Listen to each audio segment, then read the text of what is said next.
Hi, this is Brian Icenhower, and I'm here with a group of real estate agents. They're going to talk to you a little bit about prospecting FSBOs, or for sale by owners. I've got sitting here with me Karen Hadley. Karen has been selling real estate for just about 2 years now, and the bulk of her business has been prospecting FSBOs. In fact, 11 of her 13 current active listings became her listings because she prospected FSBOs for them.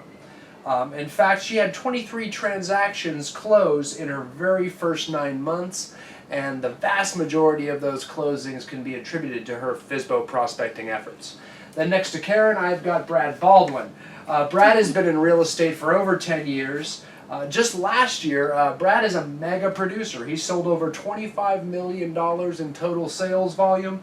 And again, the chief source of his business is prospecting. Yes, he prospects FSBOs, expireds, just listed, just solds, his COI and past clients as well. And then next to him, we've got Mr. Ken Smith. Ken has built an extremely successful real estate career over the course of the last 9 years. However, that has been, for the most part, a business by referral. And it wasn't until the last week or two that Ken started embracing prospecting, and prospecting for FSBOs in particular. So we have 3 really unique perspectives on prospecting for FSBOs, and let's hear a little bit about what they have to say about it. So, let me ask you. We've known for years, decades, that prospecting for FSBOs has been one of the most effective means of generating more business. And we know that real estate agents across the country all want more business. So why are people not prospecting for FSBOs? What do you guys think? They think everybody else is doing it. They think everybody else is doing it. Mm-hmm. I agree with that. They're scared of rejection. Scared of rejection? Mm-hmm. Exactly. They don't want to put the time in it. Don't want to put it does take a lot of time, doesn't it? It Don't does know take what time. to say. Don't know what to say. Right. Agreed. I've heard all of those. I think that makes sense. So, tell me, how are you guys doing? How are you guys overcoming this? How are you guys overcoming what to say?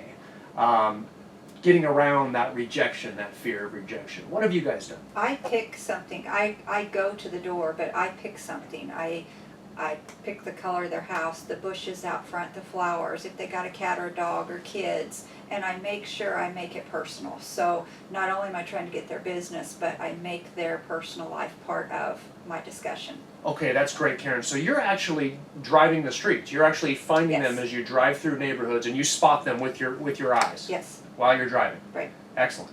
And then you make notes about the house, it sounds like? Yes, I have a pre-package made up for sale by owners about the company, about myself. I leave it at the door. I take a picture of the house, a picture of the sign, and then I make notes about the flowers, the kids, the dogs, whatever it is. And then I go back and I call them. So I never knock on the door the first time. I just leave the packet, and then I call them the next day and say, did you receive my packet? Have you had time to look at it? By the way, your flowers outside are beautiful. I always try to get the personal into it. Excellent. So Right. you use the packet up front to Right. warm the call up. You Right. get those notations so you have some dialogue to talk about. Right, That gets you into knowing what to say. right, You decrease the likelihood of rejection because you're relating to them, talking about their kids and their pets. right. And then you can kind of get into building a relationship with them right there on the phone. I have found that if you have something personal to talk to them about, they are not so quick to hang up the phone. They'll talk to you, oh, they like my dog or my cat, and so then they'll talk about that, and then you can kind of get back into why you're really calling, and it works. Excellent. Excellent. Brad, how about you? I just use my script So use your script on the phone? on the phone or at the door. It's the same script. Okay. And knowing that script by heart keeps me not feeling rejected or not afraid to call the FSBO Okay. because I know my script so well. So I you- find out their motivation, find out where they're moving. I can figure out why they're selling their house, what are they doing to sell their house, that sort of thing. Okay, excellent. So you're actually getting numbers for the most part.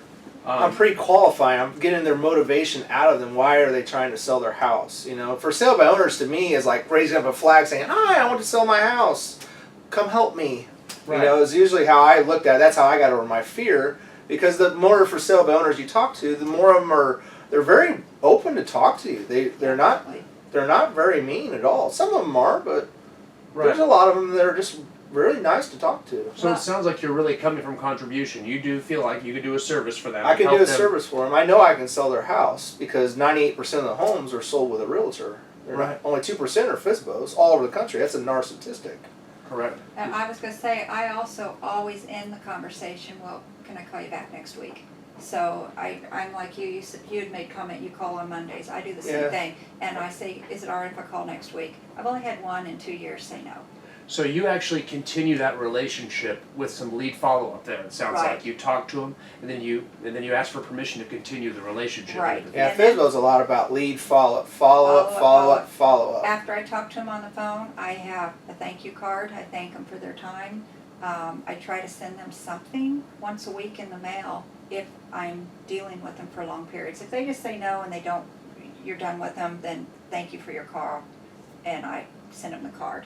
But if I'm working with them, and sometimes it takes a year, I send them information about the neighborhood, I send thank you cards, I make a phone call every Monday and talk to them. But I always follow up with, can I call you next week? And I've only had one in 2 years tell me no. So it's and Ken, you're starting to find that out. You just started. Right. And you've been in a process where you're following up, and that's already actually gotten you a listing right out the gates, hasn't it? A listing appointment. Potentially a listing appointment Right. tomorrow. And it sounds, I'm hearing a theme that I know that is your specialty. You're all coming from contribution. Right. You're all trying to bring something of value to Right. them throughout the Yeah, process. because I believe most people that come to list their house, they want to know what are you gonna do to get it sold, and How fast? yeah, how fast you gonna sell it. And how much money am I gonna make? And how much money? Yeah. How fast? What are you going to do? Do. How much money are you going to make? Agreed. Right. Agreed. So you're actually coming with information about that, how much of their house is worth. Right. Bringing them a comparative market analysis every single time as well too. Yes. I That's like right. that. I like that. And I keep hearing that about that lead, that follow up. That you have to kind of Well, chase them down. prospecting is not appointment setting. Appointment setting is lead follow-up. I like Lead that. follow-up is appointment setting. Prospecting is lead generating. We call it lead generation for a reason, because you're generating the leads, and you got to follow up on those leads to set your appointment. That is amazing. I agree Yeah. 100%. 100%. Okay. So Brad, if you could, you would talk to me. I mean, you've had a lot of success prospecting, the tune of $25 million in sales last year. Can you do that script for me? You would talk really briefly? Oh, hi, I'm Brad with Keller Williams Realty. I was calling about the home for sale. Is this the owner? And they say yes. Well, hi, I'm doing a survey of all the for sale by owners in the area, and I was wondering, if you sold this home, where would you move to next? You know? And Excellent. they usually, I don't have time to participate in a survey. Oh, that's okay. How soon do you have to sell this house? Just knee-jerk no, accept it, and then go right into the next question. And they just keep answering, what are you doing to market the home? You know? If you're going to choose a realtor to list with, who would you list with? And usually they'll say, well, I'm going to list it with Ken Smith. Oh, really? Okay, so you are interviewing agents for the job of selling your home. You stay away from Well, my people. yeah. That's right. Yes, we are interviewing agents. So now I know they're interviewing agents. I know where they're going to move. I know how quick they got to be there. I know their motivation. On a motivation from 1 to 10, what do you rank yours? You know, some will say 3, some will say an 8, or I have to sell this house. I can figure it out real quick. If they're not motivated, I usually don't mess with them. There's so many for sale by owners out there. Tons of Where them. I'm just the opposite It's of like- you, because if they're not motivated now, I have my little list of contact them once a Yeah. week, send them something. And if once a week is too much because they're way low motivated, call them every And see, 2 and weeks. that's the thing But that you got to do. You got to define what your You lead have is. You know, my leads. If you got to sell it in the next 7 to 10 days. That's my lead.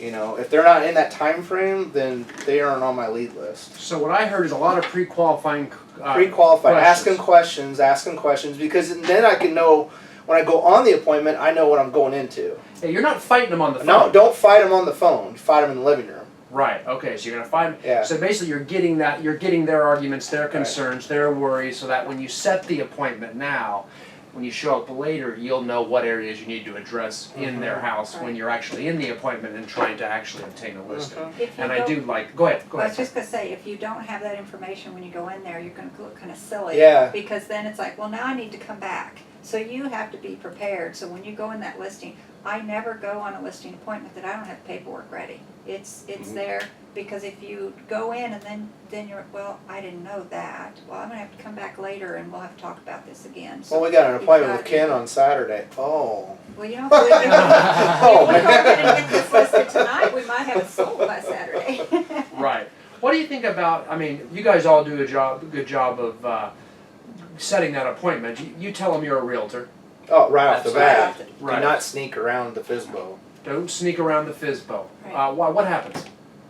Usually if you sneak, they feel that you're being sneaky on them. Right. You They're not know, gonna you're the trust big you. bad realtor come to eat you. Right. You Okay. know? So don't fake that you have a buyer when you don't have a buyer. No. No. Be open and Be honest. open and honest. And we do that by coming from contributions. Sounds like all three of Absolutely. you do. We try to bring value. Right. Tell them what their house is right. Give them feedback. Tell them about what you'll do, what services. Be honest. Come straight at them. All right. Right. What about commission? Don't they have a problem with paying you guys a commission? They'll pay my 3% if I bring a buyer. They'll pay you 3% if you bring a buyer. That's the big objection you get as Yeah. realtors, right? Yeah. Is the commission. Or I can't sell my house for what I got into it and pay your commission. You Okay. get that a lot. Okay. How do you guys handle that? Say, why don't you just add it to the list price? Why don't you just add it to the list price? Right. Absolutely. Excellent. The increased exposure Exactly. should We'll bring be a able, higher price. should be able to justify it. Mhm. Excellent. I like that one. I And like then that. I usually will say, well, if they'll pay my 3%, I'll say, well, my other 3%, what if I can put that money in your pocket by hiring me? And if I could show you how to do that, would you take 10 to 15 minutes to meet with me tonight? Excellent. Is tonight at 5 or tomorrow at 6 better for you? Close. Perfect. Close. Perfect. Excellent. Do it by answering a question, embedded command at the same time, Yes. and Set coming the from appointment. contribution. Yeah. Right. Well done. Well done. What if they just want to give you a 30-day listing? No, my company requires a 6-month listing. But do you have any other questions? I like it. I like it. How about if, well, you know, I just put a bunch of money into the house, and I really need to get that money back. You know, we put so much time and money into it, so I need to save the commission. I just want to get that money back out. That's gonna make your house look a lot nicer, which will make it more sellable. Excellent. Well, I can understand that. Okay. Just move on. I like that. Validate and move on. Yeah. I like that. Very good. Very Yeah. good. Guys, great stuff today too. I think you really showed how easy it is. How if you know what to say, and if you're not afraid, and you don't let rejection get you down, you can actually succeed at a very high level with FSBOs. Whether you just started and you're already seeing success at it, you're growing an amazingly progressive real estate business yourself after just a couple years, or you're one of the top agents in the whole city based upon prospecting for FSBOs. It's really an underrated task that not enough people are doing it, so there's plenty of room for you guys. Thanks.